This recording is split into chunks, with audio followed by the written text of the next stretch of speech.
Hello dear students, आपका फिर English class में स्वागत है।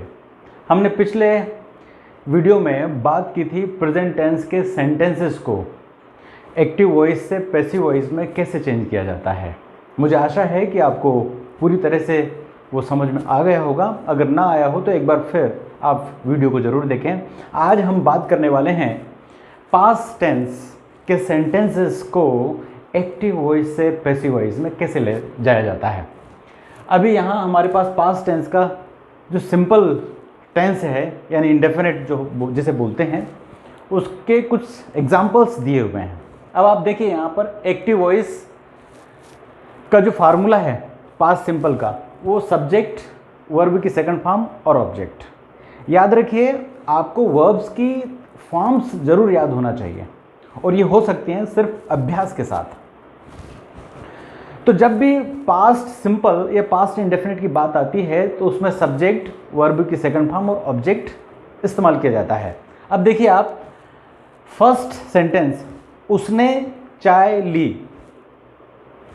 दूसरा सेंटेंस है, उन्होंने एक चोर पकड़ा।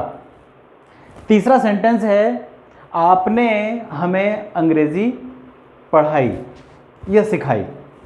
देखिए, अब इन सेंटेंसेस को हम इस फार्मूले के हिसाब से ट्रांसलेट करें तो क्या हो जाएगा।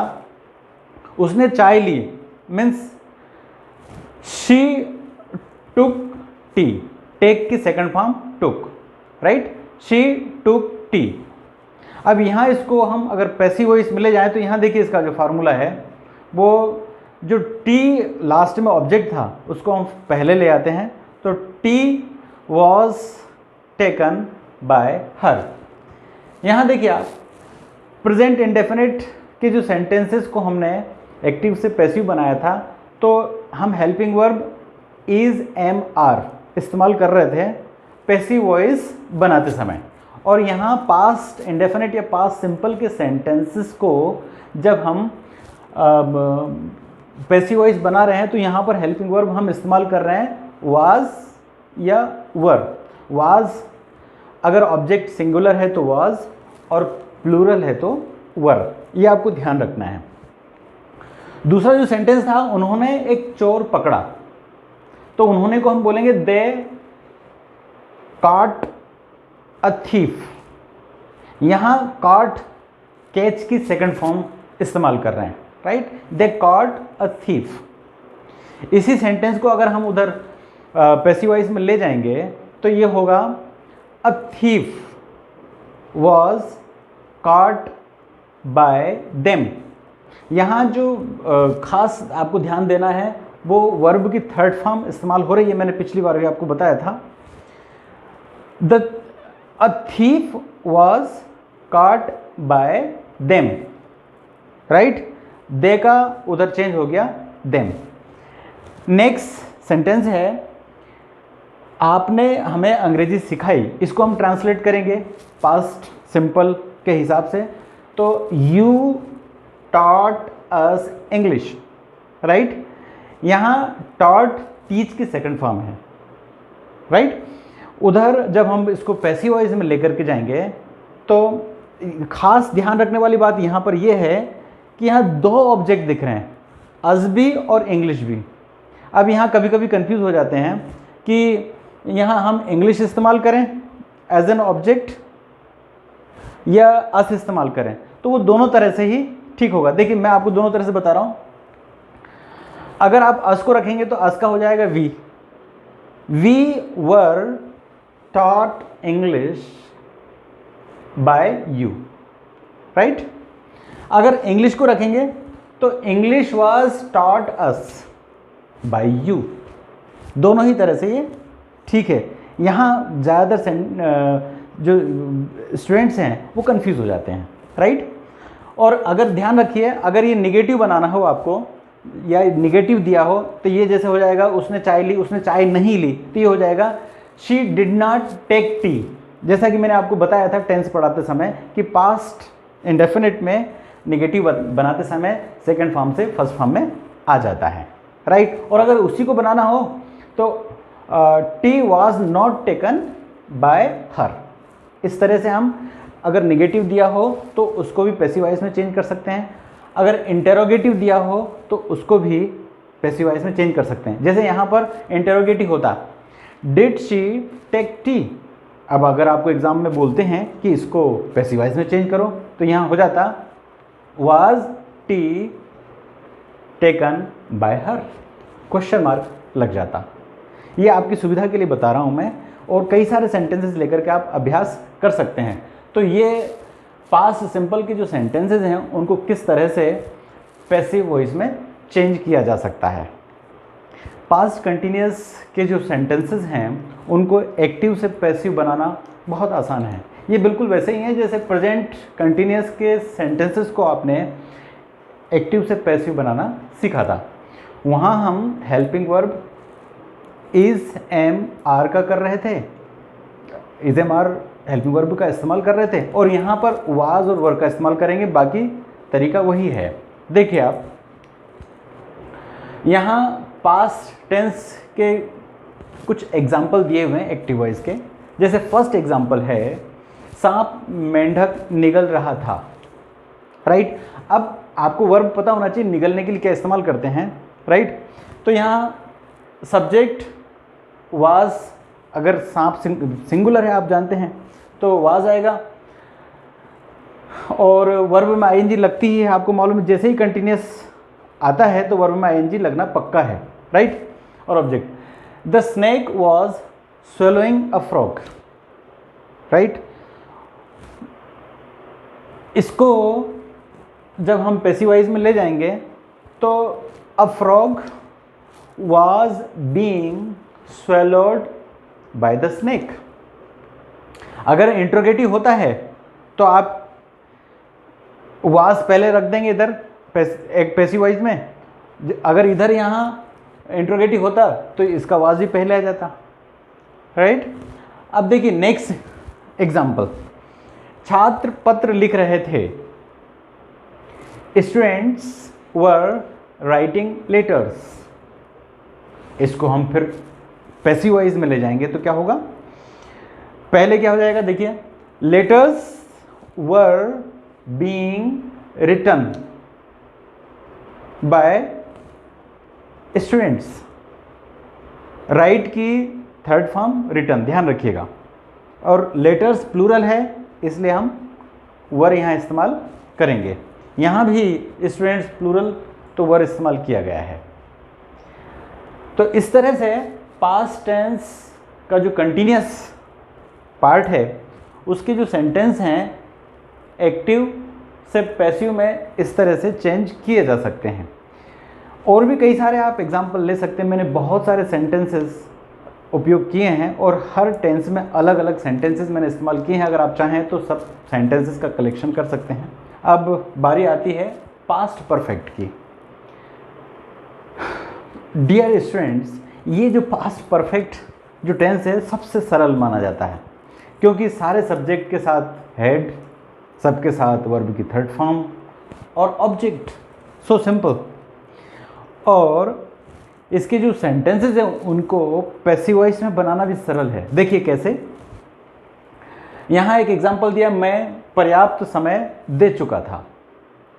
ये पास्ट परफेक्ट का है। I had given enough time. अब इसको पैसिव वॉइस में ले जाना है तो वही सिंपल सा फार्मूला, ऑब्जेक्ट सबके साथ हैड बीन और वर्ब की थर्ड फॉर्म, जैसा कि पैसिव वॉइस में जनरली होता ही है। और अगर आपको जोड़ देना है तो बाय लगा करके सब्जेक्ट, राइट। और सब्जेक्ट भी चेंज हो जाता है जैसा कि मैंने आपको पहले बताया था। तो I had given enough time, इसको हम पैसिव वॉइस में ले जाएंगे तो इनफ टाइम पहले हो जाएगा। Enough time had been given by me, right. Next example is, वह सांप मार चुका था। He had killed the snake। इसको पैसिव में ले जाएंगे तो the snake had been killed by him, इस तरह से। और ध्यान रखिए, मान लीजिए इधर का निगेटिव है तो उधर आप ये ऑब्जेक्ट रखा और हेड और बीन के बीच में नॉट रखेंगे, याद रखिए। फॉर एग्जाम्पल अगर ये दिया है मैं पर्याप्त समय नहीं दे चुका था, तो उधर कैसे होगा, I had not active voice, I had not given enough time. वहां क्या हो जाएगा, enough time had not been given. ये ध्यान रखने वाली बात है, हेड और बीन के बीच में नॉट लगेगा, राइट। और इंटेरोगेटिव अगर होता वही वैसे ही हेड पहले आ जाता। It is so simple. Next example है, वह सांप मार चुका था, he had killed the snake, the snake had been killed by him, right. Negative interrogative का विशेष ध्यान रखें। एंड आई होप कि आप और भी सेंटेंसेस लेंगे और उन्हें एक्टिव से पैसिव में चेंज करने का प्रयास करेंगे।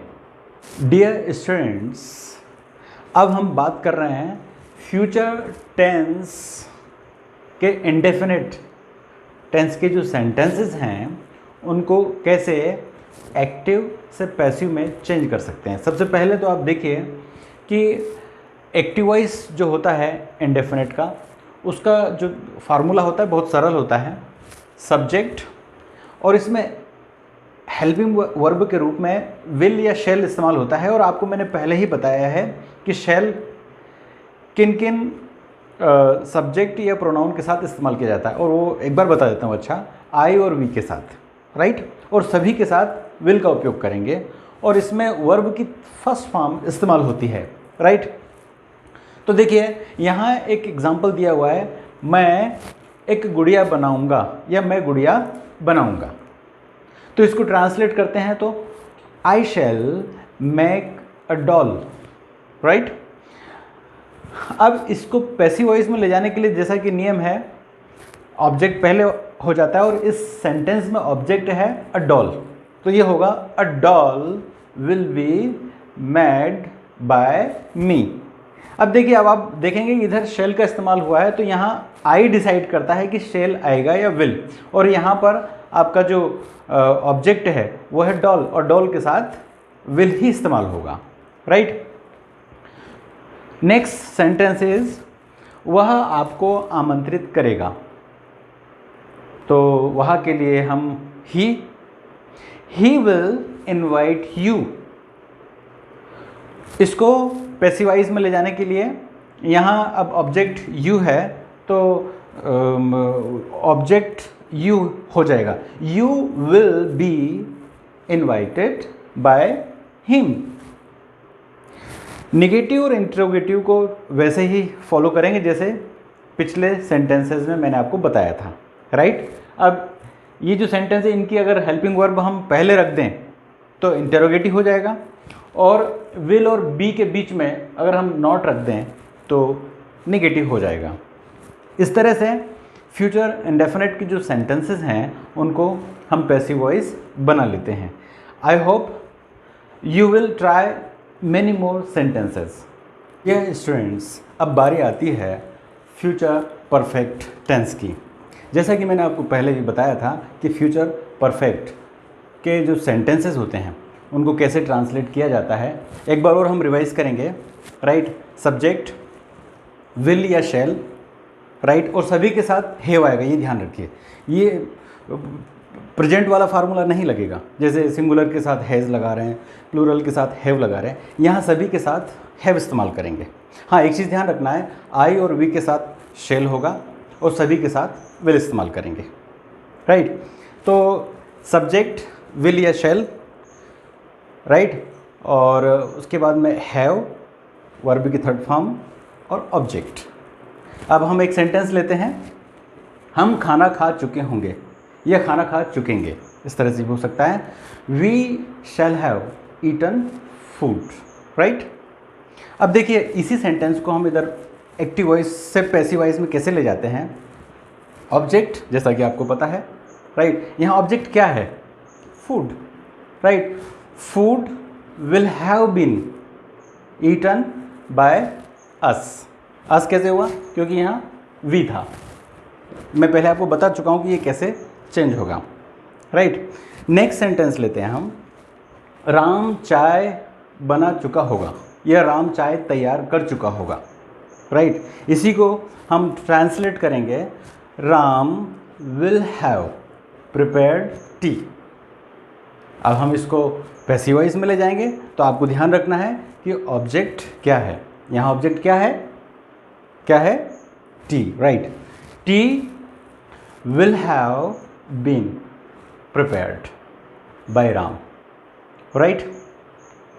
Dear students, I hope you have completely understood how we change active voice sentences into passive voice। मैं एक बार और क्लियर करना चाहता हूँ आपको कि एक्टिव वॉइस का मतलब सब्जेक्ट एक्टिव होता है और पैसिव वॉइस मतलब जिन सेंटेंसेस में सब्जेक्ट यानी जो करने वाला है उसको पैसिव बना दिया जाता है, यही तो उसे हम पैसिव वॉइस बोलेंगे। डियर स्टूडेंट्स, इस तरह से हमारी एक्टिव वॉइस और पैसिव वॉइस की यात्रा पूरी होती है। और जैसा कि मैंने आपको बताया था, कुल 8 टेंसेस के सेंटेंसेस को एक्टिव वॉइस से पैसिव वॉइस में चेंज कर सकते हैं। और आपने ध्यान दिया होगा कि हर टेंस में मैंने अलग अलग सेंटेंसेस का इस्तेमाल किया है। मैं आशा करता हूं कि आप उन सभी सेंटेंसेस को कलेक्ट करेंगे, उनका अभ्यास करेंगे और एक दूसरे में चेंज करने का प्रयास करेंगे। अगर आपको एक्टिव वॉइस और पैसिव वॉइस में फिर भी कोई डाउट होता है तो प्लीज़ कमेंट बॉक्स में जाकर के लिखें, ताकि अगले वीडियो में मैं उसे क्लियर कर सकूं। और नरेशन को सीखने के लिए ये एक्टिव वॉइस और पैसिव वॉइस आना बहुत ज़रूरी है।